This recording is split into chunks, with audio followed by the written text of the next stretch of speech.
Hey all, this week Euro USD technical analysis. This is 4 hour time frame.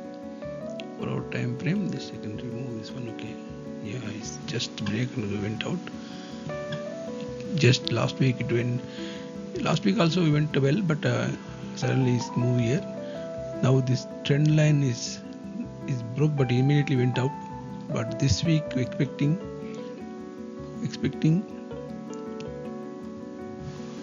small correction, come down. No, sorry.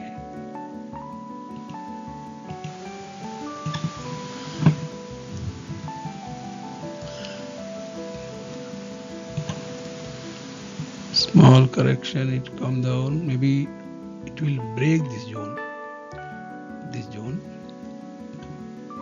Yeah, maybe it will come to this zone. Okay, from there it will come one more down, maybe this way. Yeah, then it went up. Yeah, it will go up. Initially, if you want to buy, you can buy here. Then once reach here, then you can look for the sale setup. From there, it will come here around this zone.